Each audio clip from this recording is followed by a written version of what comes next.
teori niku mesti do bantah niku do. Mboten bantah. Do maido. Ora maido wong sing nglakoni sampeyan. Mesti do maido. Enggak. Niku umpame katimbang dipaido, Pak. Apa? Ngampil bukeksi sekedap pripun? Damel praktek. Rene ya. Iya lho, cempala yatos iki. Rene Cek. Mangke teori nggih. Banyol ya banyol. Ning ngangge tata krama. Lah pripun? Ngangge etika ora kok kaya ngono kuwi. Bukese iki elek-elek dosen. Iki ya ibune wong sak rombongan. Nek cacakmu kaya ngono. Heh? Cacakmu ngono jenenge ora sopan. Mongko neraka iki panas. Lek wis panas yen nganti kuwi kobongan ngene terus piye? Oh, nggih. Neraka niku panas ya. Panas. Oh, jenengan pun kulino mriko to?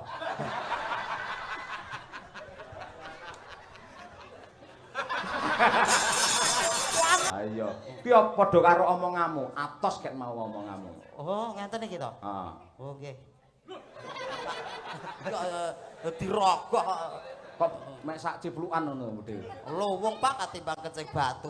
Ki enek tudinge wayang lutang tak ndontan tak tang tung delang tang ding tang tak de dong tang trang tang tak dong tang trang tak dong tang trang tak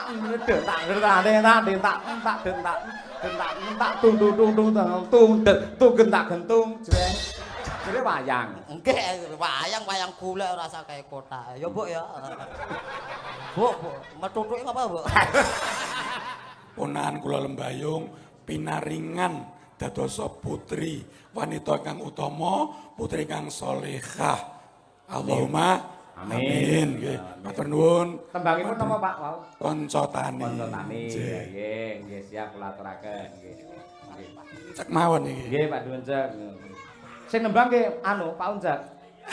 Ah sing entuk dhuwit ya nembang. Sik rene sik, jumeneng sik. Ayo kene. Ayo, urung nyambut gawe wis entuk dhuwit Mas Uncak ayo. Rene, ayo. Matur sembah nuwun Bapak nggih. Berkah barokah. Nggih. Kok jenenge rejeki niku mboten kepliyo. Ora ngopo-ngopo lungguh ya itu rejeki. Niku saking adile Gusti Allah. Jenengan kok meri. Ora nek anggaran kok kelurahan kok usul. Wayangan njaluk anggaran. Upama sida wayangan bintang tamune sampean katanya gelem apa ora? Purun. Lah iya padha wae ngono ya. Gandeng sing mirsani ora cetha ta kok kono. Nggih. Minggah mriki. Mang Junjung Pak Ariyanto. Nah nggih, enteng apa Pak niku? Matur nuwun. Ngono lah. Jelas ngoten. Aku malah kaya piala. Piala piye? Lah kaya piala bergilir.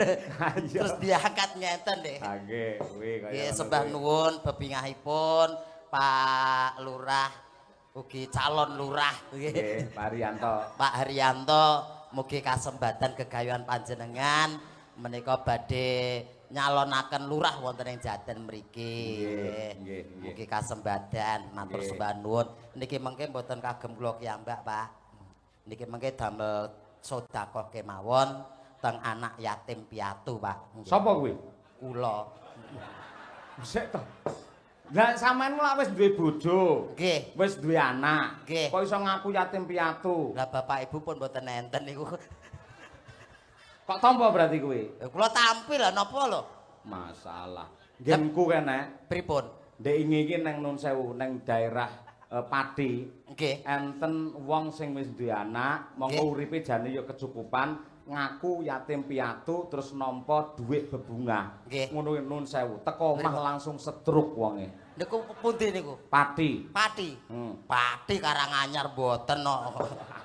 Niku kahanan wilayah mriko. Lah mriki mboten. Oh iya. Nek mang bayangke to, Pak. Napa? Umpamane kula nampa det 100, gek kula setruk. Modele kados napa? Iki Gusti Allah niku adil. Adil ya. Maringi titaing urip ki mesti ya ana kekurangan lan ana kluwane kiambak-kiambak. Betul. Ngenehi penyakit ki ya sak mampune umate. Oh iya. Kados kula ngenten iki modal sementen, paling dikai penyakit ya mung watuk, pilek, masuk angin. Ayo. Mboten kok stroke. Jenengan apa pun kulino krungu cebol opnam ngoten lho. Ora enak ya malah biar kabeh ya. Ayo. Bayangke gek setugel stroke, kuwi apa ya ae. Terus sampean lek ngendi-endi ngirit tok malah anak. Ngirite pripun? Tanggapan Jakarta, numpak pesawat, ora perlu bayar tiket. Loh, Lah pripun to? Diadahi tas lebokne bagasi rampung pisan. Pak kula niku wong Paula to, Pak. Lah iya kan ngirit, ayo. Nggih ngirit, ngirene bayare nggih genep kok bayar tiket tok. Oh iya, nggih. Bayar tiket. Tiket nggih genep padha. Oh iya, ya dipinangkani mau kanca tani. Kanca tani. Heeh. Nah, Arep kok tembangne dhewe apa nyambat karo sinden? kali sinden mawon, mengen kula malah klera-kleru, malah Mongko mau cilaka. Pak Haryanto le paring dawuh piye?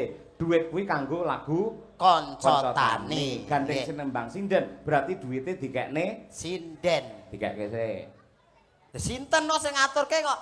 Lah sinden sementen kathahe lho. Jiro lupat mo 6. Nah, 6 niki itu pira?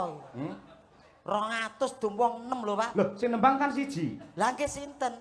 Ha mang pilih dhewe mesti nyaosi jenengan kok. Ayo. Pilihan. Ayo. Sing pundi, Pak? Oh, nyuwun sing kidul piyambak. Kidul dhewe endi? Mriko no. Mriko, ditakoni Kidul rene. piyambak mriko. Ayo rene. Nggih, amit nggih, Pak nggih. Ah, nggih. Ditari Pamit, sik. pamit. Ditari sik. Ditari rabi. Karo rabi. Ditari napa? Kuwi kersa apa ora nembang kuwi? Mbak, niki wonten arta 100 saking Pak Haryanto ngersakaken kanca tani. Jenengan kersa ngaturke mboten? Kula lek mboten 500.000 moh, Mas. Bayuh. Ya aku terima-terima sing kedua, ayo. Takoni neh iki. Mbak, niki enten 100 kanca tani kersa. Mbah. Hah? Anu niki enten dit 100 kanca tani kersa. Lah. Apa enek lho? Pak Yoyok wis munggah haji dadi Pak Haji. Lah kok di dalang kok bisu dalang bisu. Sinden kok bisu lho. Lha kok nyindane terus pripun lho? Lho nyinden ya biasa, tetep biasa. Lha kok bisu.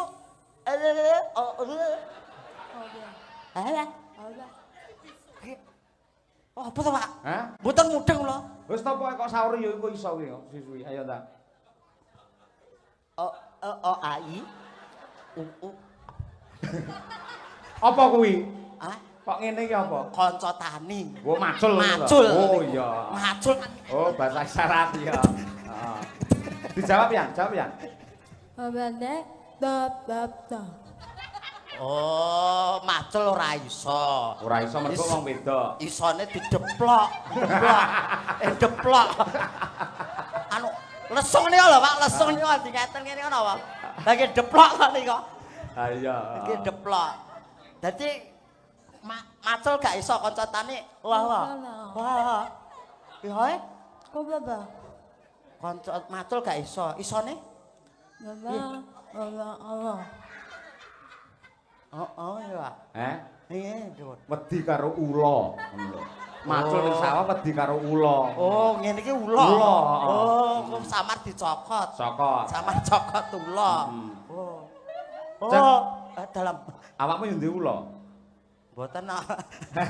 Mosok ra kita anu ra duwe. Mboten Hah, cilik-cilikan ra duwe. cacing. Ayo, heeh. Sing ketiga njajal takoni. Wah. Ya iya to. Sindene Pak Yoyok iki ya seneng-eneng ae. Sing iki bisu. Sing niki Mbak enten dit 100 kanca tani saged. 100 kuwi. Heeh. Aku nek 100 semua, aku nek 72 500 gelem.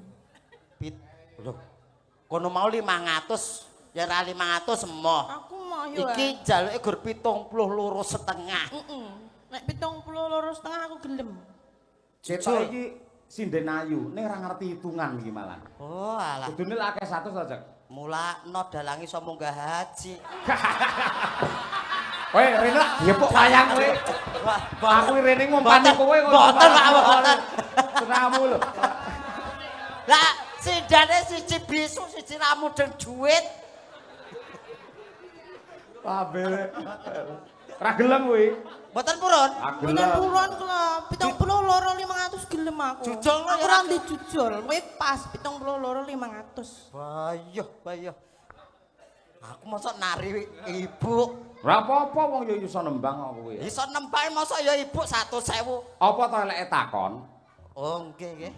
Nek nggih boten penak lho. Penak aku. Aku umur lek omah-omah 20 tahun penak banget kok. Ayo nang. Tegese penak anggene nata keluarga ngono lho. Ayo nggih. Du. Nggih. Bu, nyuwun sewu Ibu. Alah dalem Mas Encep. Niki wonten arta satu saking Pak Haryanto. Alah kok repot-repot. Niki wau ngersakaken kanca tani.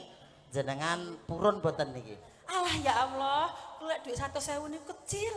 Kula biasanya nyekel duit itu 10 juta sak gebok. Sakmene iki ya aku ya ora jalan Mas. Cek ora ngerti to. Bu Kesi kuwi adus ngangge sprit. Boyok, Bu Keksi. Heeh, raup kuwi lho, masalah Coca-Cola. Wong sugih. Kok iso 100 lho. Wong sugih kowe dosen. Heeh. 100 kowe nggo apa? Adus kowe nggo Coca-Cola. Heeh. Raup sprit. Heeh. Boh. Nek sapi ngangge ale-ale. Gilane. Ki pra dirubung semut.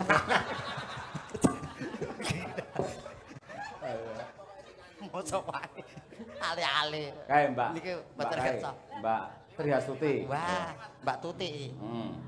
Mbak. Wis aja ditakoni, langsung kekno nek nembang kuwi aja ditakoni. Oh, mboten ditakoni. Tak langsung ngene, nyoh dhuwit 100 nembang kanca tani ra gelem biacok ngono lho ya. Oke, siap ngestokaken dawuh macange. Heeh. Nyoh, dit 100 nyanyi kanca tani. Aku Ora gelem bacok ayo. Aku pira-pira gelem. Wah. Gelem to, Dek? Gelem, Pak. Oh, biasane entuke gur selawe, Dek ya. Wes. Bathi 75. Sampai ngapusi aku lho. Ngapusi Sampeyan pripun? Ngapusi rene sik. Ngapusi pripun to? Lungguh kene. Lungguh Sampeyan pundi? ketoke korupsi, rene sik. Sampeyan ketoke korupsi. Korupsi napa to, Bu? Mboten lho. Iki apa iki? Iki enak apa iki? Iki kacu. Oh lah tak kira duit. Kacu. Mudeng gak? Gak mudeng gua apa to kacu mbok kene. Kacu iki golap. Lah apa? Bar kaya ale-ale mau lho.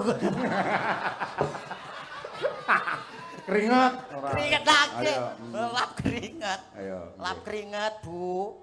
Iya, Mami. Ah, Ayo. oke Mami. Nggih. Mami. Iya, Papi. Nyanyi kanca tani ya. Tambahi ya. 2,5 apa-apa. Ndang Nyawa. kok apa-apa nggawa dhewe. Pak, enten 2,5 melih mboten to, Pak? Engko mik Pemerintah ra nggawa tanggung jawab. Ayo. mik nggawa dhewe apa-apa nggawa dhewe. Tambah 2,5. Dadi ki engko nang Iya. perapatan kono. Iya, engko tak tambahi ora 2,5. Piro? 5.000. Iya. Wis. 5.000 karo 2,5 karo 2,5. Engko tak tambahi 5.000 tambah ono balsem ngono lah apa-apa. Ya Tik, dipinangani Tik. Ayo coba kaya apa? Jumeneng ini Tik, sebelah kene Tik, sebelah ya Pak Arianto. Napa? Sebelah. Nah, nyaket Nih. Pak Haryanto. Nggih kidul. Ayo coba kaya apa? Nggih, tak mundur. Didulek riyen to niki, nah. Cek. Wow. Niki sing dulu kudu wong lanang kok. Ora mesti. Ora banci lho. Nun sewu nggih, Pak. Ya Tik diaturake kanca tani pamundhite Pak Haryanto. Nah, ugi kula aturaken dumateng sedaya para lenggah katuran pinarak ingkang kanthi prayogi, terutama ingkang mirsani saking margi Pak ngatos-atos tetep mirsani kanan kiri nggih. Ayo, aja nganti engko nonton wayang ngoyo-ngoyo malah tabrak sepeda motor, ayo malah cilaka. Pun di stop kok, pun di stop. Keamanane ana ya. Enten. Alhamdulillah ditata kanthi apik. Wah, keamanane etek rono, etek rene. Monggo diaturaken kanca tani. Ya, Monggo. wes.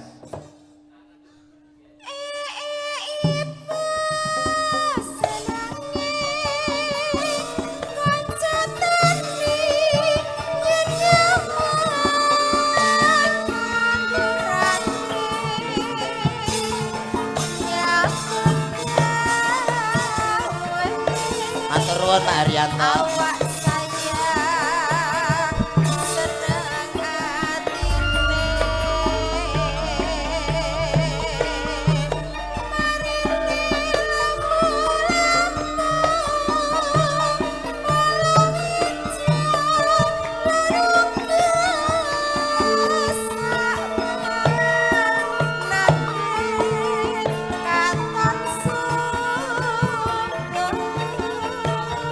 kabeh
Matur sembah nuwun Mbak Tri Hastuti Retnowati. Iki saka Ngawi Mas Munjak. Oh, saking Ngawi. Nggih. Anu, lah.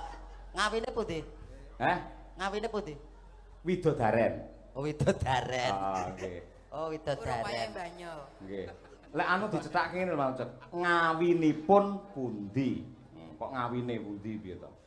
Ngawinipun pundi ngono lho. Ngawinipun pundi? Nah, ngono kuwi. Ngawinipun pundi? Lah nggih Dikenake. ngawinipun pundi? Widodaren. Widodaren. Dadi seperti bidadari. Wah. Bidadari kecemplung peceren. Lambemu tuapuk. Kan wani ya? Iya. Mboten. Tak ayahi lho. Mboten Mami. Wayah ngene-ngene iki masamu wayahe gragas-gragas rene lho. Mboten Mami, gojek Mami. Anu sindan sini ganas siram to, Pak? Ganas. Sindane jelas ini kok ganas siram. Iya, ngerti wong pengen ngemplok dhek iki ora. Wah. Apane ngerti awakmu. Niki menungso apa udu nih? Lah iya. Nis alhamdulillah lho Mas Uncek. Nggih. Jenengan kuwi apa kuwi jenenge dipercaya karo Mas Wahid gitu. Matur sembah nuwun. Supaya melu ngregengake pahargyan ratri menika. Nah, nggih. Kanugrahan sing gedhe. Estu, Pak. Wah, Mas Wahid niku piyayune sedekahe sae kok. Jan iki mung pengin sedekah neng anak cacat iki kados Mas Wahid. Anak Mbok cacat piye? Anak cacat piye? Lah kan pengen sedekah teng anak cacat to Mas Wahid ki. Oh. Kados kula nggih genah cacat to, cacat fisik, dedeke nggih kurang. Ora cacat fisik sampean iki. Lah napa? Manusia minimalis. Mbok beda kali cacat nggih. Lho, kok benten pripun nggih?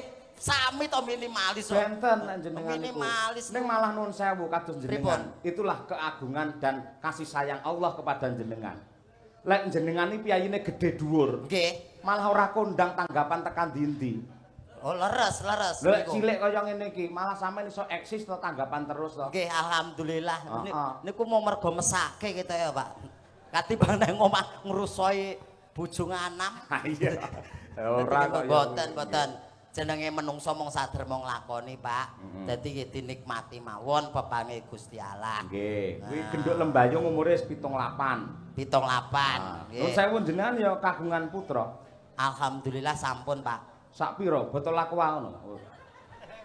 Nggih boten to, Pak. Lah piye? Lah bojo kula gedhe dhuwur kok. Weh, Iso sak botol aqua. tenane bojomu gedhe dhuwur. Ini kok adile Gusti Allah, Pak. Umpamane Gusti Allah radil, aku mesti diparingi jodoh dedeke padha aku. Anak-anak nggih kados jenengan wau ngendikane sak botol aqua. Lah, yo gandeng Gusti Allah niku adil. Kula diparingi bojo nggih gedhe dhuwur.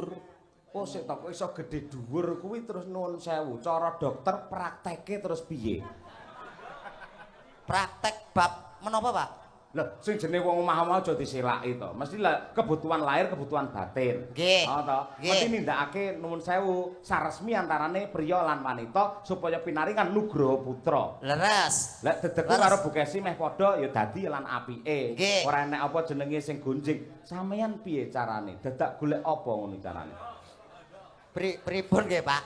Yen kula ajeng cerita niku secara teori niku mesti do bantah niku do. Mboten Do bantah. maido. Ora maido wong sing nglakoni sampeyan. Mesti do maido. Enggak. Niku umpame katimbang dipaido, Pak. Apa? Ngampil bukeksi sekedap pripun?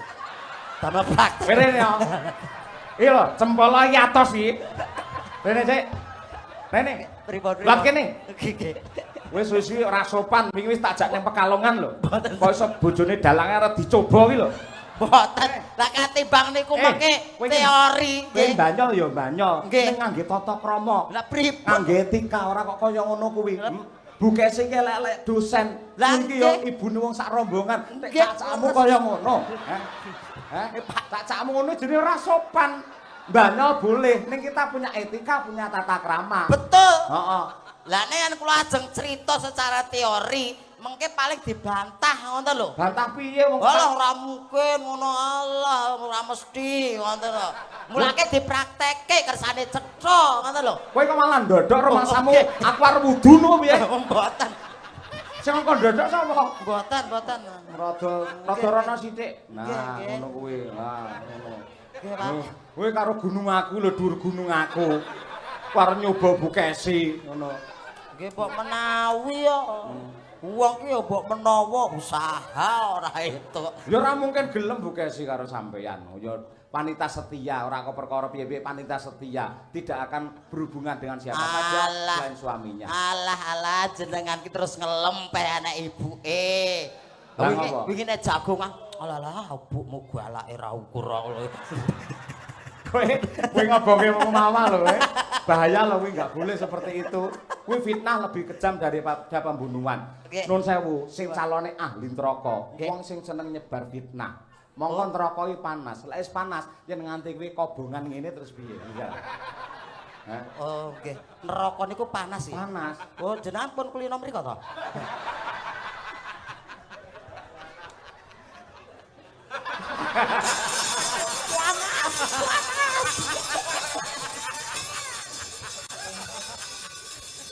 Lha jajane awakmu kudune digek panggung dhewe sing rada dhuwur ngene iki kan apik. Oh to. Nek kono kan ra pirsa kabeh, ngono kuwi. Nggih, nek suwe-suwe enten mriki, Pak. Nyapa? Panas. Sing jenenge golek duwe rekoso. Alhamdulillah kowe rekoso sewengi ya ora nguyuh, sewengi ya lungguh nang kene iki ya rekoso. Lah jenengan beto pempes mesti kok. Mboten nguyuh bayi. Ora nganggo aku kuwi. Mboten to? Ora. Lho delok. Lho diomongke mesti ra percaya. Kudu dipraktekke. Delok ngono. Ora ngono.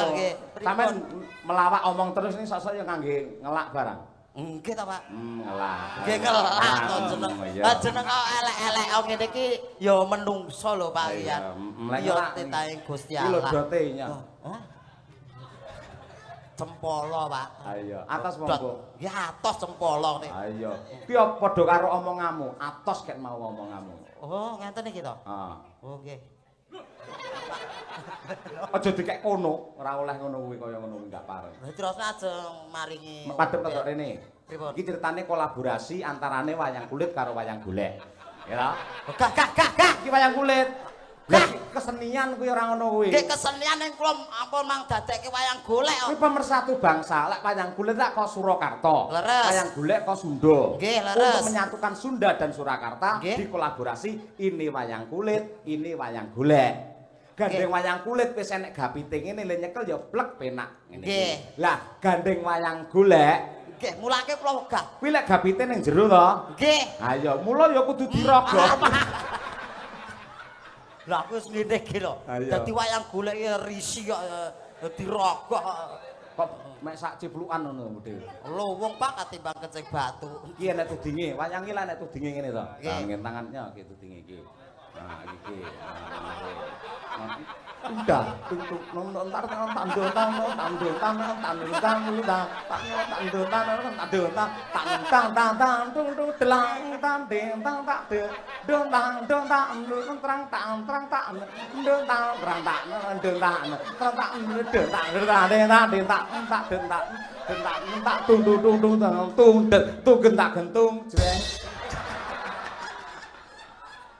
Iki kesenian apa to?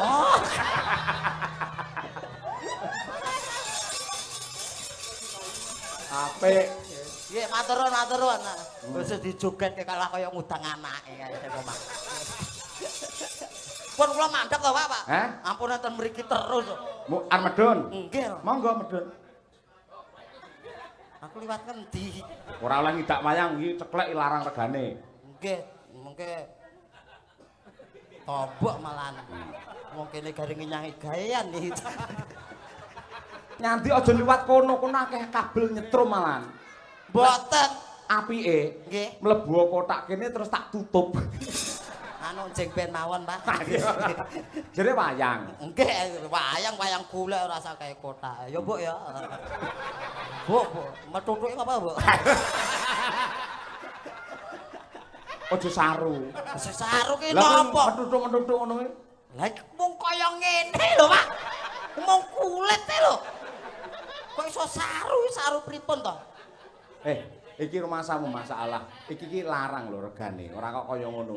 Sing jenenge wayang ki lak tinggalane para leluhur. Aja disia-sia, aja dirusak. Ning paling ora untuk menghargai wayang karya dari para leluhur, ya diambung. Sayang, ngoten.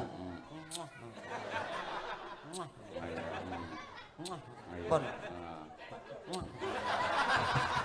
Sing kon ngambung ngisor iki sapa? Mboten enten. Reneng lha kowe. Lah sayang sakena sayange kok ya. Nggih. Pun. Mungkin iki ndalang kok ya dicetok.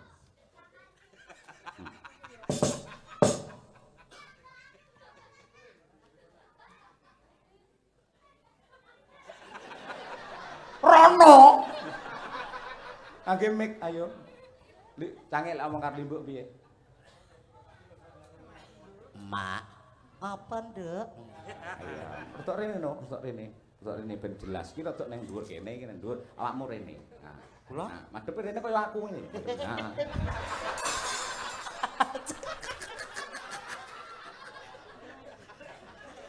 Biasa ndalang sing apik kok ora senengane. Lah apa saenten mriki lho. Lah Nek apa? majenge mriko lho genah geblak. Lah kaya nek pinggiran kalen lho. Endi kalen? Lah kuwi kan nah iki kaya kae nggon pinggiran terus iki kaline ngono lho. Heeh. Lah kula nongkrong enten mriki. Kowe karep-arep neleki aku. Nggih mboten. Ayo. Pun nongkrong mriki mawon. Nggih pripun, pripun? Nah, iki enek salah satu siswa dari Madangkara. Nggih. Ya kuwi putrane Mas Taslim karo Mbak Kunik. Wah, leres. Nah, iki lho, wadah. Oh, mboten to. Kowe tak goprok ora. Iki nggih komando iki muni gamelane melu muni. Napa nggih ta, Pak? Pucuke tak geleme dhewe ngono kuwi. Oh. Apa iya ta, Pak?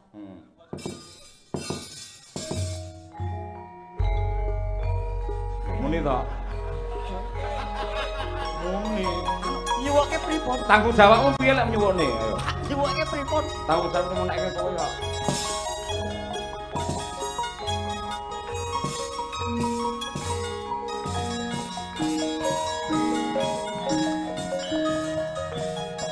Pak, pripun? Lah tanggung jawabmu piye? Wis somengi muni terus piye, Jal?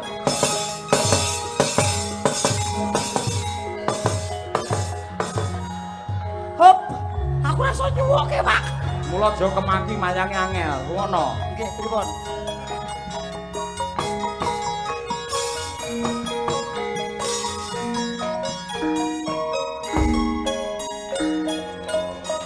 Ora gampang.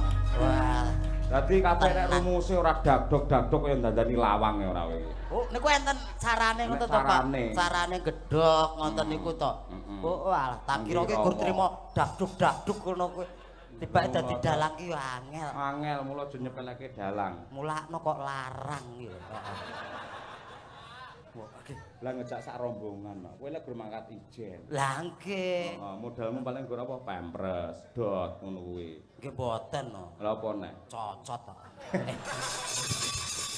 Tutuk. Iya. Heeh. Tutuk.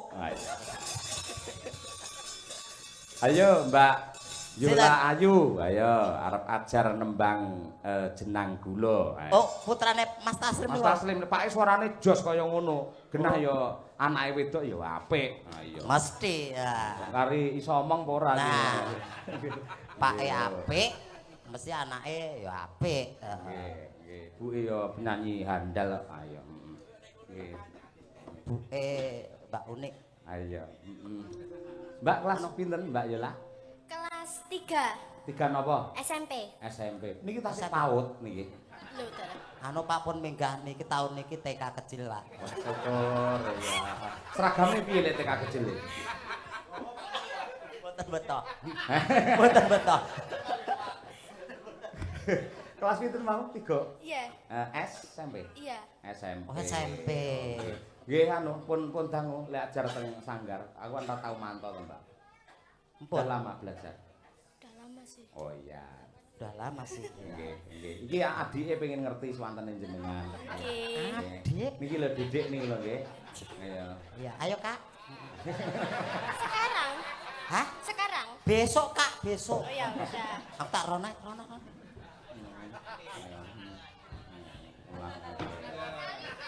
Iki rekake ngancani. Iya salim sik no. Kaya pantes ae ora ayo. Masa aku sing Mbak Yola, mangunggah rene. Enteng kuwi. Aja munggah dhewe. Sing ngongkon sapa? Hei, kok cenangan mudune. Mudun. masa dugak kene. Mudun ayo, ayo. Alah. Piye cara ngunggah kene? Ah, junjungan Mbak, enteng kuwi. Aduh wedi aku. Kuwi 2 kilo kotor kok, ayo mungan. Junjung enteng. Dah junjung Kak. Junjunge gak apa-apa lah. Sik, kowe iki Gak apa-apa. Kaya mbokmu kae lho bantingi aku.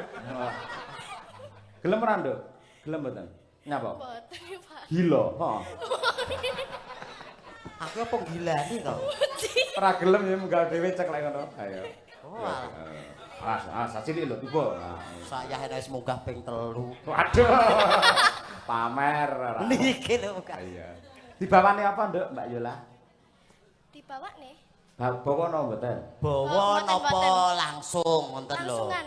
Oh, langsungan. Nggih. Oh, padha karo pakmu kuwi berarti. Iya, langsungan. Wis padha karo mbokane ya. Heeh to. Ora tau nggo pemanasan. Monggo diaturake coba iki Mbak Yola. Ya.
jas. Bapake pancen penggirong top, mboke penyanyi profesional. Profesional nopo? Laris lho Mbak Kuni. Nggih laris mergo gembredeke kuwi kok. Sing ngajari sapa Nduk Yola? Papa. Papa? Hah? Kowe nyeluk pakmu iki piye? Papa. Terus ya nyeluk mbokmu wae, Mbak Uni kae piye? Mama. Mama. Oh, papa, mama. Terus piye? Iya. Mama lagi ngapa? Matun. Lah papa kemana? Ngarit. Yen ora cekrok. Iya. Tambah ono Nduk, aja mung papah ngono. Lah sinten? Papah Gun ngono ya. Kok papa Gun nih? Mas Taslim lho. Gundul. Oh, gundul. Apik suarane kelas 3 SMP lho kaya ngono jas Nduk. Ayo. Cita-cita pengen dados napa, Mbak? Sinden. Oh, sinden. Yes. Moga-moga kasembatan ya. Sinden sing apik. Serasa kaya mbokmu nyel-nyelan kaya. Turuno papahmu. Iya. Wonge alim, wah kalem. Iya. Alim. Angon limpe. Ayo iki calone sindene gelar pamayang gitu. Ayo. Ya, iki gelar. Oh. Ayo. Kalau gelar sing mayang aku kan kari ngruwat. Ayo. Karo dikuyok-kuyok yoga ngono ayo. Mbah nang lekas Mbah.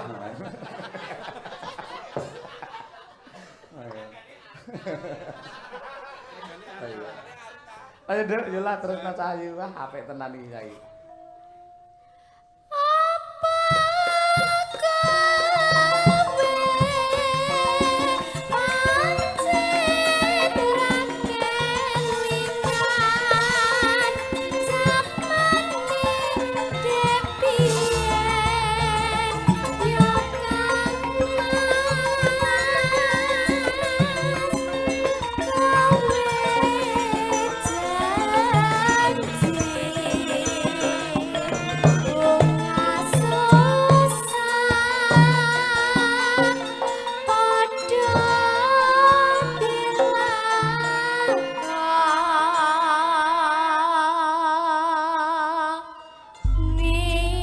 Por lenggah nyuwun tepuk tangan untuk anak kita Yola yang luar biasa.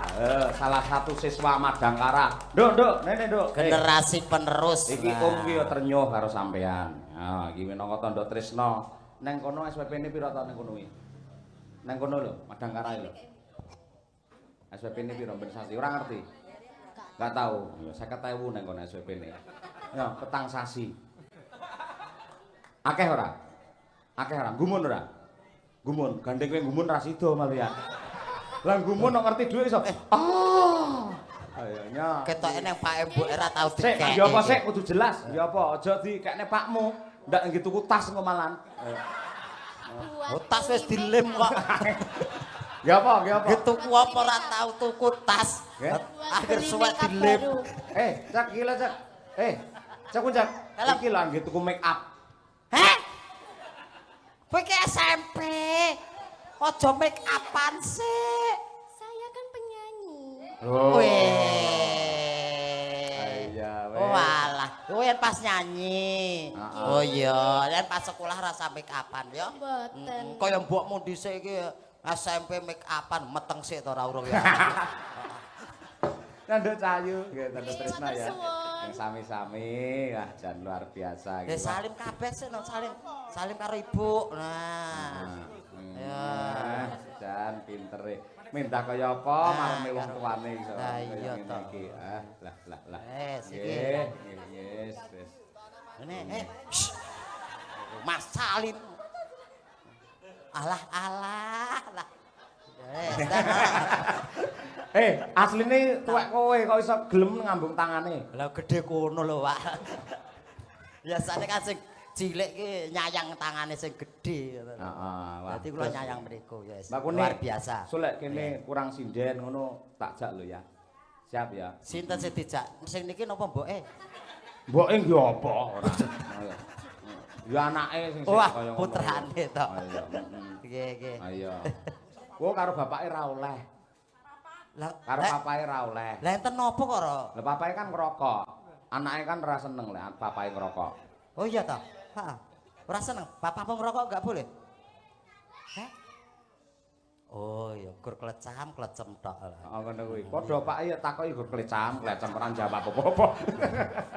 Mulakno nganti botak iki. Sunan iki sing wedok. Lah, iki enek gebrakan sing luar biasa nek. Pripun? Iki lho, kagem Pak Dalang sak rombongan. Assalamualaikum warahmatullahi wabarakatuh. Waalaikumsalam. Nyuwun pangapunten saderengipun. Lutfiana Sukesi Saputri niki nusul badhe nderek gladen. Iki bocah iki dari Wonogiri, Giri Tantra sing wis viral ning YouTube. Walaupun dia adalah seorang tunanetra, yen kowe krungu suarane genah kowe njilingi, Cak. Lho, lha napa niku swara menungsa apa bledek to, Pak? Kok iso krungu suarane iso jelingi niku. Saka apike suarane. Oh, ngaten nggih. Nah, nanti bocah Mbak iki Lutfiana Sukesi Saputri. Oh, Mergo suarane cengkoke niku fotokopine Bu Kesi kuwi. oh kula kinten putrine Bu Keksi. Heeh. Dadi pek angkat maksudnya. Nggih. Diangkat rono rene ngoten. Kowe rene tak idoni. Angel men dijak amang. Endi, Nduk? Ora, Nanti, saiki Nduk? dalange ndek lara gomen to. Ayo. Arep ngidoni. Gomen iki basa apa? Apa enek wong tuwek kok gomen. Ayo. Nggih. Ndi, Nduk? Dek Lutfiana kene Cahayu. Ah, nggih, ijan. Monggo Mbak Lutfiana. Mriki. Iki asli saking Wonogiri nggih. Giri Tantra. Oh, Giri Tantra. Nggih. Giri Menika ugi kula aturaken dumateng Pak Hari Donat Jatinom Klaten ingkang kepareng monitor. Insyaallah arep nanggap. Amin. Ya. Amin. Yes. Buka. Anu medal mriki nah, medal mriki. Nggih, mriki nak. Wah, jan. Nggih. Mbak Unik sing suminggir sik. Kowe iki sebagai apa ngedang-dangi dalan nang kono kowe. Bisa sebagai ora. Oh, alah.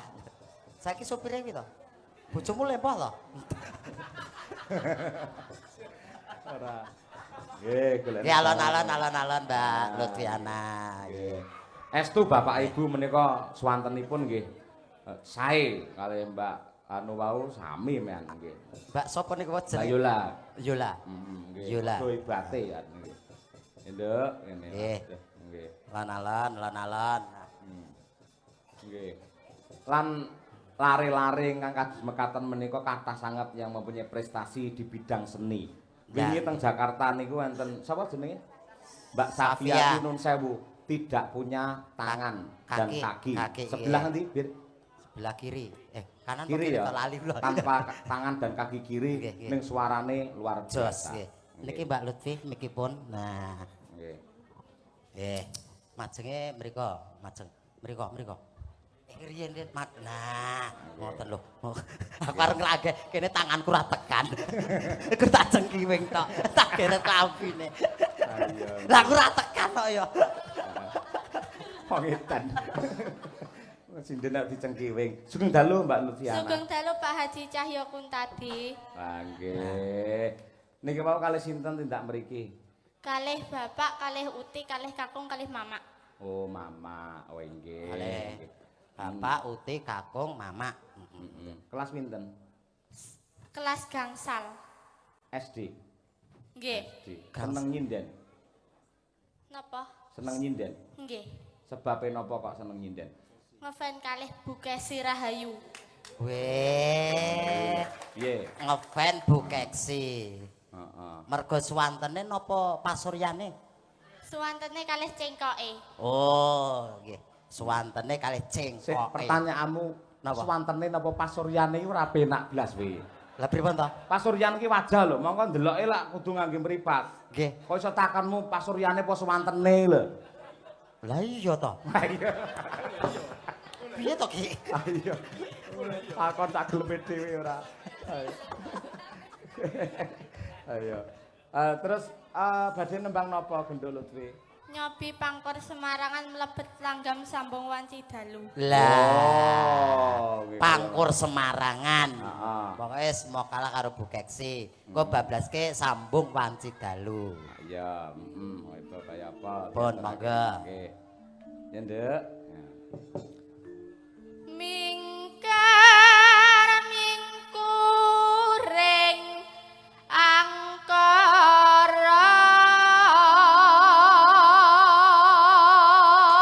Tepuk tangan kagem. Luar biasa nih. Anugerah Tuhan yang sangat hebat. Nggih. Elok. Akarana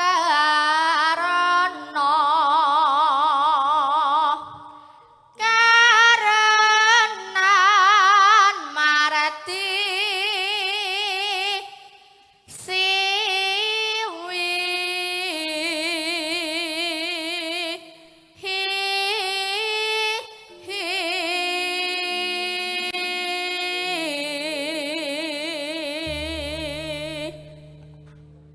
Awas, ngambah nada tinggi no. Ngati-hati.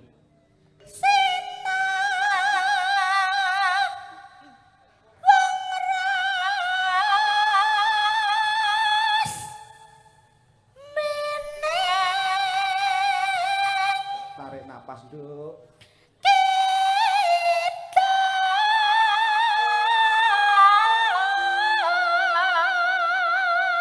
Konsentrasi penuh. Yuk.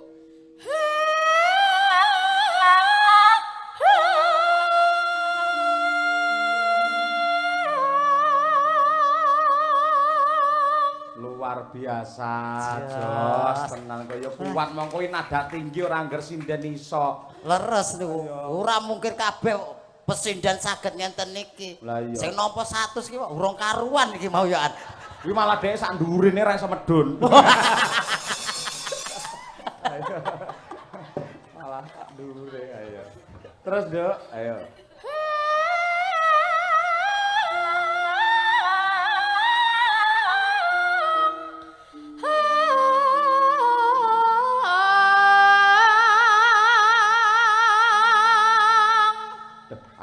Trenyuh campur gemes rasane ngene kaya pengen mateni uncek malian. Ora sapatene sampe tak mati dhewe. Mutung ora mutung. Bahar disilih bojone terus arep mateni. Ale-ale kok. Ya, Nduk, terus, Nduk. Sinuba sinukarata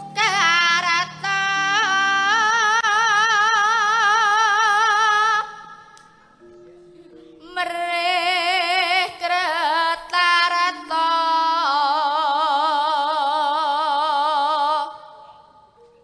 makaratine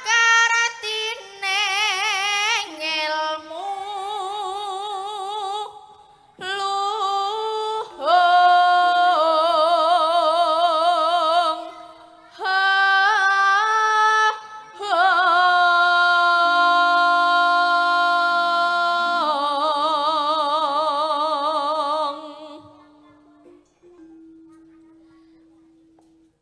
kang tumrap neng tanah Jawa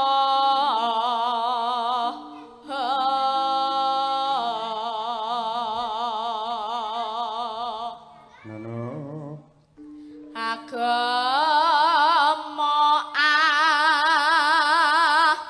gemeng aji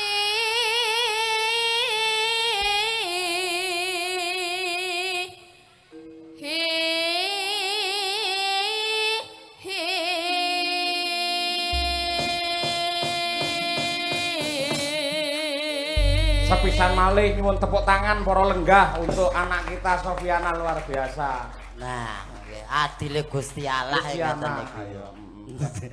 Nggih elok tenan bocah kaya encing kok ya padha karo Bu Kesi lho. Plek. Ayo, jan. Jan mengke dados putrane jenengan mawon nggih. Ndak wis tak jenengi ya tak tambahi ya. Lutfiana Sukesi Saputri wis. Oh tambahane saputri niku. Sukesi Oh Sukesine. karo Saputri.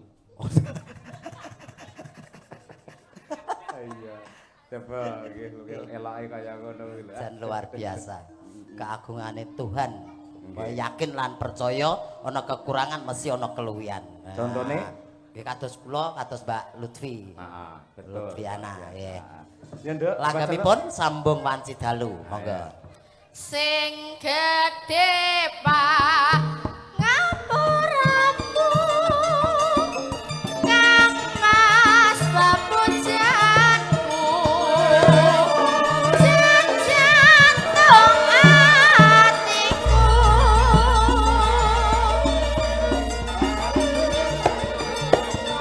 sambung umum wanci dalu rubet dasare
trenyuh, marai prihatin ning mongkok ning marem.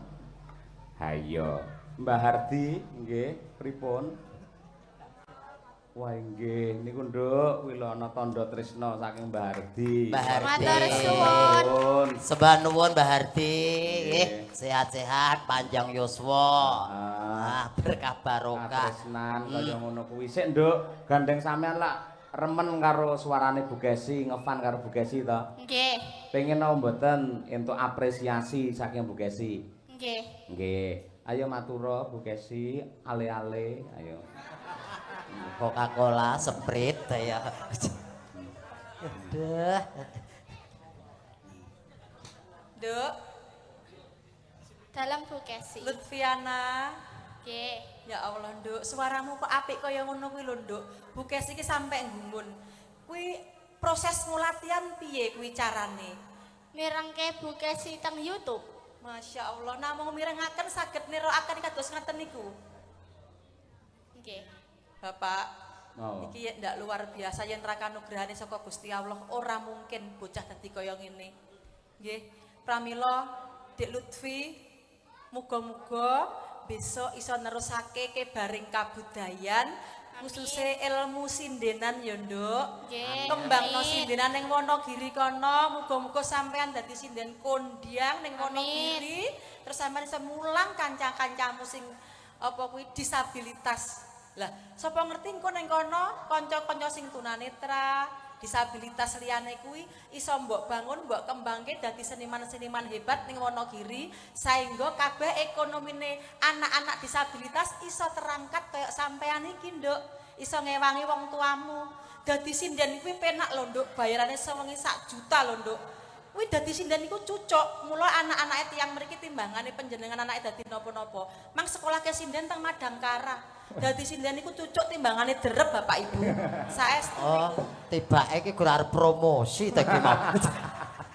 Ora marem lho Mas Unjak ngerti. Nggih, leres. Ya Mbak Lutfi kaya ngono kuwi apike le nyuwara. Tur ora tak kabari ya ora tak aturi rene parandene keroyo-royo Giri Tantra ki adoh tekan kene. Lek karo Mbak Hardi ora disangoni njajal nasibe piye ngono. Ayo. Nggih niku anu katun jenengan kok. Lah piyayine lho, adike ngefane kalian Bu Keksi. Direwangi doh kono doh kene pengen kepethuk karo Bu Keksi. Lah kok bojone meneng ayo kebangetan to. Ora penak. Omongane mulai ra penak iki Uncek ora. Kowe ngerti ora iki wayahan ngene tangga. Nggih leres. Heeh to, ngerti to ngene tanggae piye? Ora mungkin aku terus pasang tarif kaya ning jaba ora mungkin. Mboten mungkin. Sampeyan main adoh to. Kula Ramadan nggih. Nah, tegese wong Sawilayah. Jaten, mesti tanggapanmu ki mesti normal. Mosok Nggih. ora ketang 200 ora pengen nenek bocah. Anu kula wau disangoni bojoku 50 Pak. Anu Bu utang 150 riyen. Ayo. Engko tetep ana tanda tresna saka Nggih, Kesi, nggih, tanda nggih. tresna luar biasa untuk memberi spirit semangat supaya Gendut Lutfi ini untuk selalu belajar dan belajar mampu mengangkat harkat martabat tidak hanya Wonogiri ning Jawa Tengah dan Indonesia. Indonesia. Amin. Khususnya kon pesinden wonten Nggih. kabudayan Jawa. Angel nggih golek ngenten niki kian. Ayo. Sing normal-normal rong karuan kok iso suarane jos ngenten niki. Jadi bojomu ya iso nyinden. Wah, nyinden napa? Ngunak-unake sing lanang kuwi cetha.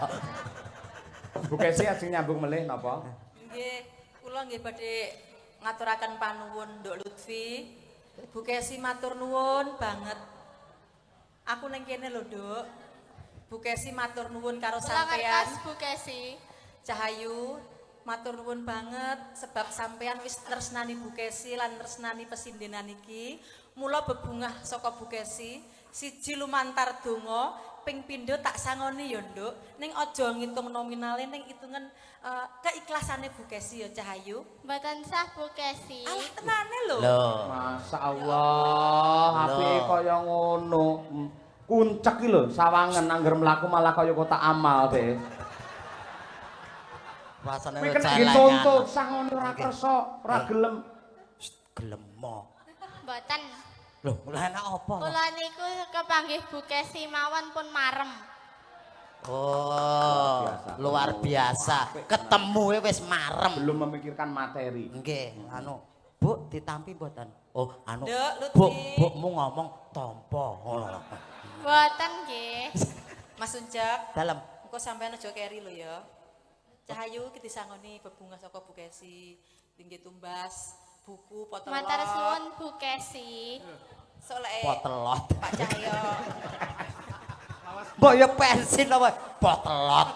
Wah, ketok Tuku desane. potelok karo tuku kasut. Kasogi. Soleh Pak Cahyo ndalang cedak-cedak Solo Raya, Wonogiri, neng Klaten, Boyolali lek mireng jadwale nyusul wae ya. Nggih Bu. Yen Bu Kesi kesupen ngelingke ya sampean mengko kan sudah nomor WA-ne Bu Kesi to? Nggih. Nah, ngono kok sampean iso nge-SMS Bu Kesi, ngabarke Bu Kesi. Ngetik to maksudnya, ngetik to. Heeh. Sik, SMS. Nduk Lutfi, lek ngetik ngono WA ano piye, Nduk? Amit Pesan sewu. suara Pak Cahyo. Oh, voice. Voice Oke. note. Oh, Zaman Voice gaul kok. Zaman betul. gaul kok ngetik. Voice note. SMS. Potelot. Mboten anu. nggih mboten napa-napa ta. Iki kecorek Stephen sik. Seto Pak Unjak, sampean Dalam. ngerti ora? Aku ki pancen wong kuno. Aku ki wong lawas. Lahire Bu Kesi tahun 53. Niki.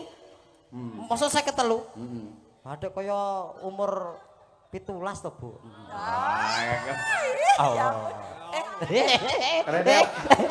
Pak Yoyo terus abang ireng. Tak omong itu. Pripun, pripun? Bojo kuwi ra tau lho ngelem aku kayak Bu sampean kok rasane kayak umurmu kayak 17 tahun nih enggak pernah lho. Malah sampean lho. Gemes aku ya ampun. Makasih. Maka aku dhewe ya ora tau ngelem bojoku. Lah ya Nduk Lutfi. Dalam Biyen sekolah mboten? libur. Libur. Belum masuk no kita ya. Omahe Pak Cahyo kuwi kok kene cedhak banget. Ora pengen mampir mumpung ning kene ana suran. Mboten ngertos. Engko diparingi kebaya karo Bu Kesi, ya. Mampir ya. Mengke mampir daleme Bu Keksi ya. Nggih manut uti kalih mamak to. Ndi utine pundi? Jenengan? Sing niki uti napa mamahe Uti. niki? Oh Uti. utine niki. Mampir Oh, nggih. Utine. Mampir nggih. Lho aja insyaallah. Mampir nggih. Mampir nggih. Ah, uti pokoke mampir. Biji mumpung Mampir. cedhak. Mumpung cedhak Eh. ta mriki mangke. Kalih Bu Kesi badhe dipun paringi kenang-kenangan kebaya. Lho Nah, niku. kebaya tahun 53 Dik.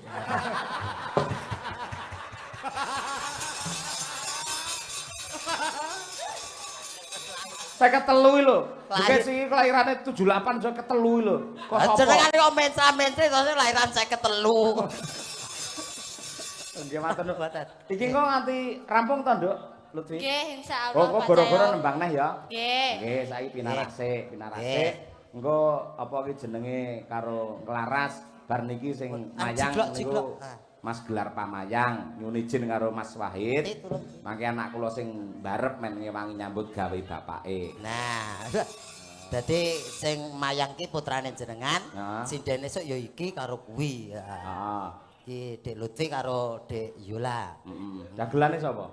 Dagelane kula Lah awakmu kok sik ndagel? kirangan. Nggih tesih to, tesih. Iya, semangat ya. Wah, aku sak umuran kok Oh rumangsane. iya. Malah kowe luwih junior ya cek ya. Junior. Sampeyan nganti gara-gara to? Nggih ngantos tancep kayon mengke nggih. Lah ngopo nganti biasane bar gara-gara mulih ya. Biasane kan ngoten, memang ngantos tancep kayon. Mampir Neng ndi? tengene jenengan no. Oh arep ngene apa ning kene? Ah, terus ajeng paringi kenang-kenangan. Oh iya, potelot ya. Oke, kali setip niku. Nggih, matur nuwun mangke dipun lajengaken nggih. Muga-muga keluarga besar Bapak Wahid Sidik Kristanto tansah pikantuk pengasih saka Hyang Agung. Amin. Ayo ngono ya, Mak. Ya mbatutne gelar sitra tak dherekake. Koko sing topo